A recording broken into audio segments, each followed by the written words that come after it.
A pleasure to me all at last, and now it's time, once again, to answer a Why Is That question. So, by going off of the list here, I do have a nice collection of things that'll get me going all the way to the very end, of which that I anticipate a good 38 questions that I intend on doing for this time. But, as with a lot of other projects I've done, there might be a time where I might once again have to bring back Why Is That? The Vlogathon might have the same thing going for it, and an assortment of other projects I've been doing for the past 5 years since the resurgence period ultimately began. But I'd say as of this year, we're heading into a whole different zone. And you know what? It's time that I declare the resurgence period to be over, because since my lengthy growth and achievement of new things in life, at this point, let's just simply call this the exceptionalism period. A time where I can consider myself an exceptional creator. I'm at a point now where my creativity has started to pay off so well. Anyways, though, back to the question here. I have someone who managed to ask me a Why Is That question, which simply says, why is that you make funny Instagram videos alongside your YouTube videos? And well, I do have some pretty good answers to that question to begin with. I'll first go off by mentioning the fact that, well, I've had my Instagram pop every now and then pretty well, just like what happens here on YouTube.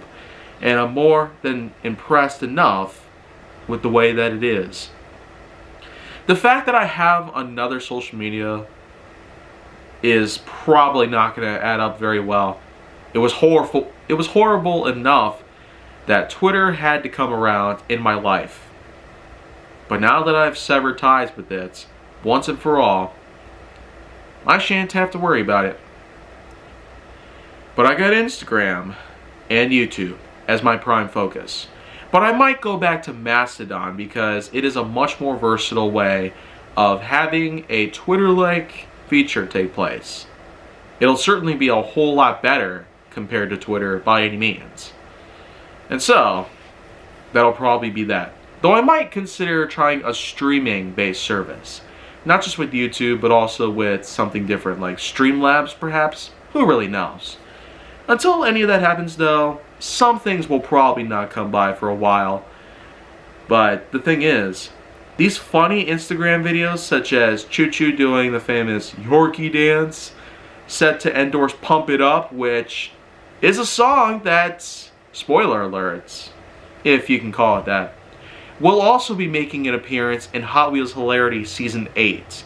At some point within the next 3 or 4 weeks, we might see something like that take place. So, be prepared and hear closely for Endorse Pump It Up to happen another time here on Kaiju Force Neo.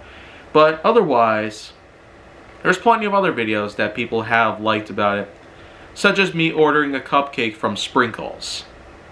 Or the time where I had basically had a pug come up and viciously attack me, which itself was pretty hilarious. But those are just to name a few. There are tons of other videos and whatnot that I've had. There are some that I've actually made exclusive to Instagram, mostly for the reason that maybe one day, utilizing high quality and having some good playback, they can actually be done way better than with Twitter, for example. Because first of all, on Twitter you can only upload so long of a video at a time. A minute 40 seconds they could last up to. Whereas on Instagram, I found that you can make them go a bit longer, which can be a little more versatile in contrast to what Twitter has done. Also, it does seem that Twitter's quality in terms of videos when they're uploaded doesn't seem to add up very well. Meanwhile, on Instagram, you can adjust the quality level, saturation, hue, apply filters, add music, and do all sorts of unique mods and other unique editing processes to your video before you upload it. You can also organize a description, add tags, and have all sorts of unique things take place here and there. So the fact that Instagram is extremely versatile and allows you to get very creative with your work just simply overshadows Twitter by a long shot.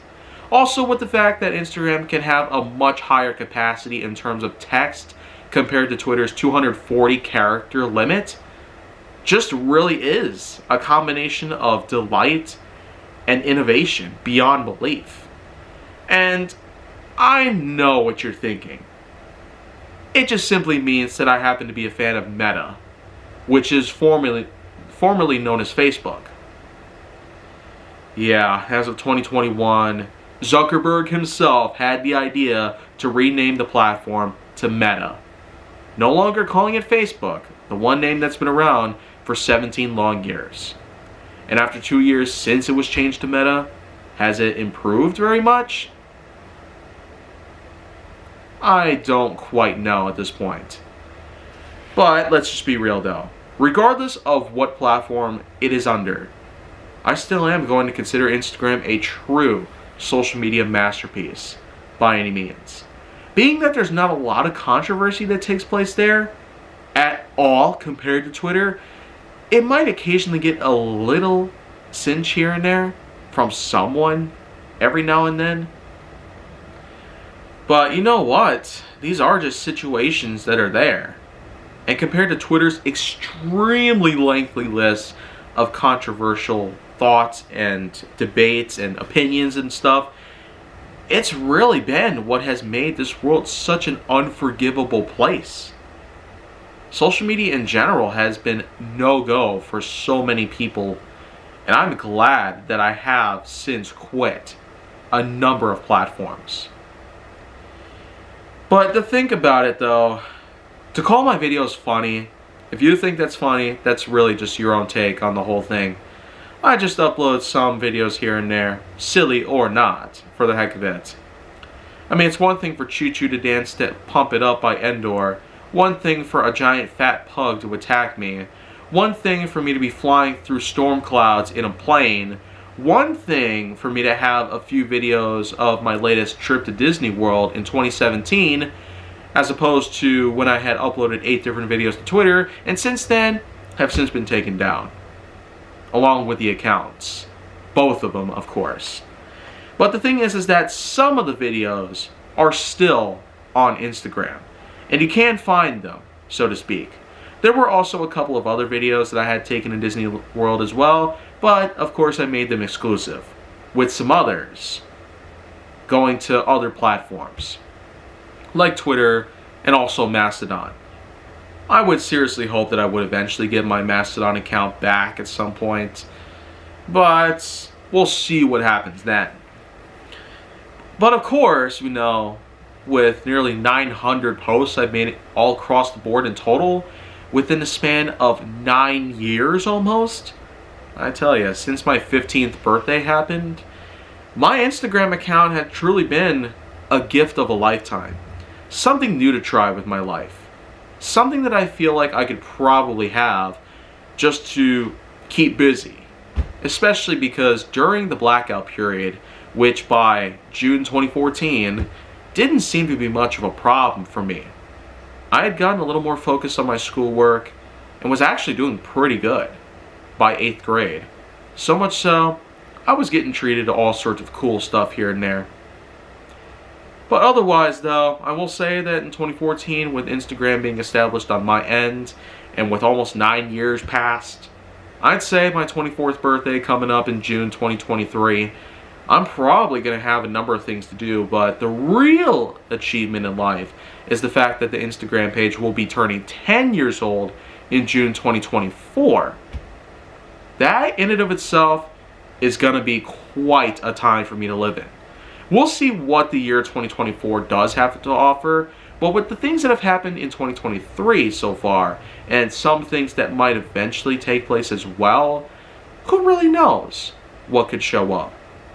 I sure am anticipating a number of things to take place, but up until this very point, lots of burdens had to happen. And I'm really, really saddened, overwhelmed, and upset with tons of stuff that have happened. But what can I possibly do to change any of that.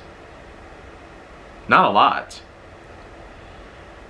I would much rather have social media be completely eliminated so all these notions of people getting canceled and stuff would just be gone for good.